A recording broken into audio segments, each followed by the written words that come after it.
मलिक अमीर असलम साहब एक और बात कह रहे हैं कि ये जो इजलास हुआ जिसमें सील लिफाफे पर दस्तखत कराए गए, जिसकी तस्दीक नदीम अफजल चंद साहब भी कर रहे हैं, जो आपका दावा है, उससे पहले भी एक इजलास हुआ था जिसमें यह फैसला किया गया था कि जी ये काम अब ने करना ही करना है। वो इजलास क्या था, उसकी क्या कहानी है, आप उसमें मौजूद थे? शुक्रिया खानजादा साहब। देखें जी, वो एक दिन पहले इजलास हुआ था और उस इजलास में मेरी बहुत तू मैं हुई थी शहजाद अकबर से, और मैंने उस वक्त चेयरमैन साहब को कहा था कि ये या तो सुल्तानी गवाह बनेगा या ये मुल्क छोड़ देगा। उन्होंने मुझे कहा कि तुम लोग अपनी लड़ाइयाँ दूर छोड़ के आओ। बहुत सारे करप्शन के केसेस के ऊपर जाली ब्रीफिंग दी जा रही थी, मैंने उस पर ऑब्जेक्ट किया था और उसी कैबिनेट किचन कैबिनेट की मीटिंग के अंदर ये भी सरफेस हुआ केस और ऊपर से लहरा दिया गया ताकि अगले दिन इस पर कोई ऑब्जेक्शन ना हो। नंबर एक। नंबर दो, जब ये दूसरे दिन आया तो ये एजेंडे का हिस्सा नहीं था, ये सवाबदीद थी वज़ीर आज़म की। उन्होंने सवाबदीद के तहत इसको एजेंडे का हिस्सा बनाया। उस वक्त हमें एक समरी दी जाती है फेडरल मिनिस्टर्स को पढ़ने की, जो हमें नहीं दी गई। हाँ, बाद में फाइलों के अंदर ज़रूर रख दी गई।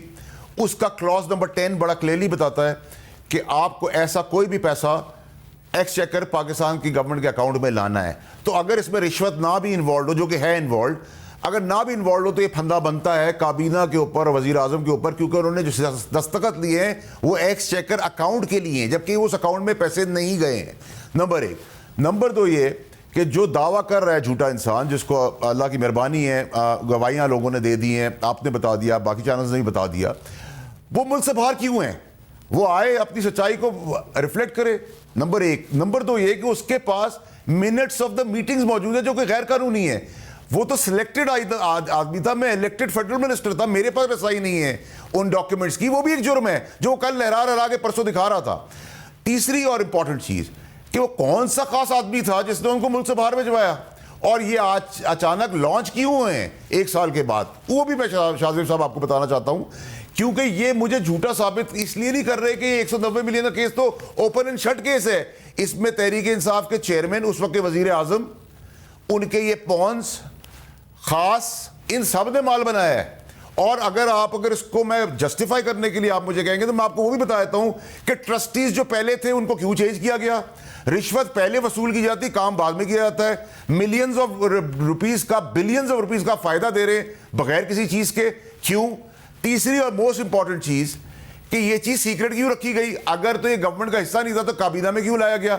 और काबीना में अगर फेडरल मिनिस्टर और कैबिनेट ही नहीं देख सकते थे तो फिर हमें रबर स्टैंप क्यों बनाया गया? और उस झूठे शख्स के तहत अगर वो कहता है कि पाकिस्तान की गवर्नमेंट से इसका कोई ताल्लुक नहीं है तो काबीना में लाने का कोई सेंस नहीं था।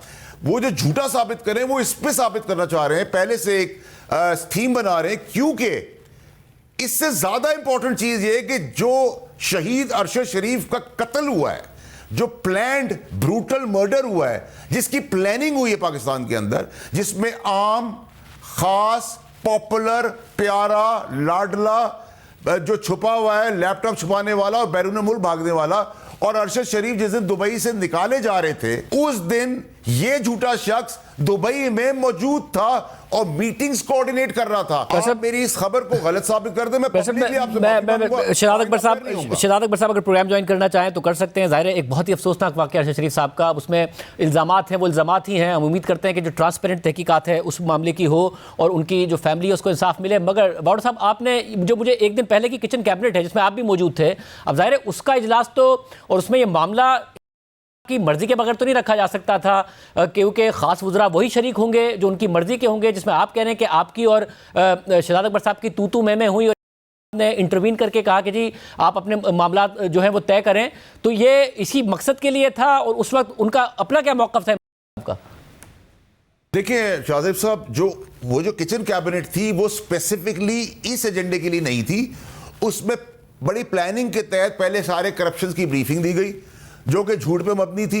सजाओं की बातें की गई कि नून लीग के फलाने को सजा हो रही, जिस पे मैंने काउंटर आर्ग्यूमेंट किया कि ये झूठा है, ये सुल्तानी गवाह बनेगा या मुल्क छोड़ के चला जाएगा। उस पे इसने मुझे कहा कि तुम मेरी वजारत दे दो। मैंने कहा शुक्रिया, मुझे जरूरत नहीं है। कहा आप जाके अपने बाहर मसले हल करें काबी। तो ये सरसरी तौर पे इसलिए घुमाया गया था क्योंकि अगले दिन इसने आना था। तो इसमें अगर आप मुझसे ये पूछें कि वजीर आजम का इंटरेस्ट नहीं था, बिल्कुल था। वजीर आजम के साथ इन लोगों का इंटरेस्ट था, 100% था। जो खास था उसने बाकी वजीरों को फोन किया था कि इस एजेंडे में चुप नहीं रहना। मैं आपको अपनी सच्चाई का एक और वाकया बता देता हूं। आप एक और एजेंडा निकालें जिसमें जिस टाइम पे गवर्नमेंट ऑफ पाकिस्तान के पास रोटी खाने को पैसे नहीं थे, उस खास का एक चकवाल का सुई गैस का एजेंडा आया, 30 सेकंड में पास हुआ, वहां गैस लग गई। मैं गलत हूं तो शाहजेब साहब सब ये तो अब तो आपने काफ़ी डायरेक्ट कर दी बात कि उस खास ने इस 190 मिलियन पाउंड मुआहदे के लिए भी, खामोश रहने के लिए भी, उसी ने ये सारी की सारी बहुत ज़्यादा तगुदो की थी वज़ीर आज़म के साथ साथ, और साथ में फिर उसका चकवाल का एजेंडा भी था। चकवाल से तो जनरल फैज साहब हैं, आप उनकी बात कर रहे हैं? देखिए शाहजेब साहब, चकवाल का एजेंडा इससे बहुत पहले आया था। इसी तरीके से एक इलेक्ट्रिक गाड़ियों का भी एजेंडा, एक एसआरओ निकाला गया है इस गवर्नमेंट में। उसकी कॉपी मैं आपको भेज देता हूं, अगर आप चाहें तो मैं भी भेज सकता हूं आपको। वो एक ही कंपनी को नवाजने के लिए अरबों रुपए की एसआरओ निकाली गई, उस पर भी ऑब्जेक्शन रेज हुआ है। तो अगर आप करप्शन की दास्तान नून लीग की और पीपल्स पार्टी की बात करते हैं तो हम भी करप्शन में कहीं पीछे नहीं रहे हैं। और तीसरी और मोस्ट इंपॉर्टेंट बात कि देखिए जी, अगर आप ये कि बरी जिम्मा है चेयरमैन साहब या वजीर आजम साहब, नहीं। सर, जब आप कहते हैं कि वो बरी जिम्मा नहीं है, आप एक दफ़ा पहले भी कह चुके हैं कि कारोबारी आदमी कोई भी जो फ़ायदा लेता है वो ऐसे नहीं लेता, वो बदले में कुछ देता भी है। आप कहते हैं आप खुद कारोबारी हैं, तो ये हो नहीं सकता कि उसने ऐसे ही 190 मिलियन पाउंड का फ़ायदा ले लिया हो। मगर जो चेयरमैन पीटीआई हैं उनका बार बार ये कहना है कि भाई मुझे क्या ज़ाती फ़ायदा हुआ है, ये तो एक ट्रस्ट है, उस ट्रस्ट से एक यूनिवर्सिटी बननी है, उसके लिए मैंने ज़मीन ले ली, करोड़ों रुपये ज़ाहिर है, उसके अलावा फंडिंग भी ली गई, और कहा कि मैं तो चाह रहा था कि कोई ये बना दे। वो बड़ा तेज़ी से काम करते हैं, पाकिस्तान के सबसे तेज़ बिल्डर हैं, और उन्होंने कहा कि मैं सारा का सारा ही मैं टेक ओवर कर लेता हूं, सभी मैं बना देता हूं। तो उन्होंने बना दिया, मेरा क्या जाती फायदा हुआ है सारे के सारे मामले में? शाहजेब साहब देखिए, जिस शख्सियत की आप बात कर रहे हैं, मैं उनकी खुद बहुत कदर करता हूं कि वो अपने काम में बहुत माहिर हैं, और सारे कारोबारी पाकिस्तान में मुझ समेत अपना 1000 रुपए वसूल करने के लिए 100 रुपए खुशी खुशी दे देते हैं। ठीक है जी, पाकिस्तान का नॉर्म है, कोई रॉकेट साइंस नहीं है सर इसके अंदर। लेकिन उस ट्रस्टी को ट्रस्टी चेंज क्यों किया गया? अगर सब कुछ ब्लैक एंड व्हाइट था, वो पहले क्यों दी गई? ये इतना बड़ा अमाउंट आपने क्यों दे दिया? 460 बिलियन आपने सुप्रीम कोर्ट में देने थे, ओवर एंड अबव ये पैसे आने थे, तो उसमें कैसे एडजस्ट हो गए?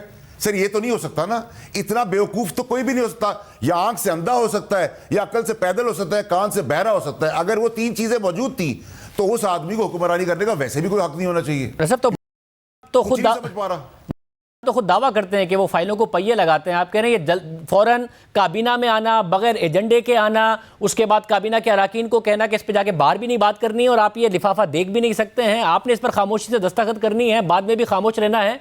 ये असल में वो पहिए थे जो लगाए गए थे। देखिए शाहजेब साहब को अब इसमें जिम्मेदार इसलिए ना बनाए कि 22 करोड़ पाकिस्तानी पान का खोखा जो चलाता है उसको भी पाकिस्तान के अंदर इस सिस्टम में चलना पड़ता है। इसलिए मैं उनको नहीं कैटेगरी, जरूर कानूनी तौर पे ये जरूर डिबेटेबल सब्जेक्ट है कि पाकिस्तान का ये नॉर्म है, नंबर एक। नंबर दो ये कि आप इसी को फर्दर आगे ले जाएं, तो मुझे आप ये बता दें सर कि वो जो चीफ को हटाया, DGI को हटाया था, वहां भी करप्शन के सबूत थे, वीडियोस थी और ऑडियोस थी। फिर आप आ जाएं और आगे कि अगर साइफर, झूठा साइफर दिखाया और वो बिक गया, तो पहले अमेरिका ने हमें निकाला, फिर अमेरिका ठीक हो गया, फिर बाजवा साहब ने हमें उतारा, फिर बाजवा साहब को कहा 6 महीने की एक्सटेंशन दे दो, फिर बाजवा साहब उतना बुरा आदमी था, उसको कहा एक्सटेंशन के साथ हमें इलेक्शन भी करवा दो। तो भाई एक आदमी बुरा है, एक आदमी अच्छा है, आप चोरी कर रहे हैं, आप नेकी कर रहे हैं, ये सब आगे पीछे मिक्सअप कैसे हो रही चीजें? देखिए शाहजेब साहब, अगर हम नून लीग को रगड़ते थे, पीपल्स पार्टी को रगड़ते थे, तो सर हमने तो ये सियासत ना की थी, ना करने आए थे, ना सोचा था, और हमें तो निकाला भी इन्हीं सब बातों के ऊपर गया। हम तो ना कत्ल के फेवर में थे, ना कत्लो गारत के फेवर में थे। क्या आप पाकिस्तान की किस्मत, पाकिस्तान की अवाम, पाकिस्तान के सपोर्टर, पाकिस्तान के वोटर, पाकिस्तान की तकदीर, पाकिस्तान की इकोनॉमी के लिए धरने कर रहे थे? ऐसा मगर जो गिराया वो किस लिए किया आपने? जो के बयानात में तजाद है वो अपनी जगह पर है, जो भी आपने मौक़िफ़ बताएं, ज़ाहिर है अमेरिका की कॉन्स्पिरेसी से लेकर आज तक के जो मामलात हैं। मगर नदीम अफजल चंद साहब कह रहे हैं वहाँ पर असद उमर साहब ने ये कहा अचानक कि हम खामोश क्यों रहें, हमें तो अवाम के सामने एक बयानिया बनाना चाहिए कि हम लूटी दौलत वापस लाएं। फिर भी हमने कहा कि नहीं जी, हमें इस मामले पर खामोश रहना है, कोई बाहर जाके कोई बात नहीं करेगा। क्या ये भी हुआ था? और एक दिन पहले जो किचन कैबिनेट का इजलास था उसमें थे वो? हाँ जी। जिस इंसान की आप बात कर रहे हैं वो सांप पहले विकेट के दो तरफ खेलता था, इस बार भी चारों तरफ खेला, पकड़ा गया, एक्सपोज हो गया। ये बात 100% ऐसी हुई है जैसे आपने बताई है। और मैं आपको अभी आपके प्रोड्यूसर को एक SRO दे रहा हूं, आप अगले इन्वेस्टिगेशन में बताना कि एक कंपनी को पूरे पाकिस्तान में इलेक्ट्रिक कार्स के लिए, एक कंपनी को अरबों रुपए का फायदा दिया, उसके तहत एसआरओ बनाया गया जो उस पे ही फिट होता था।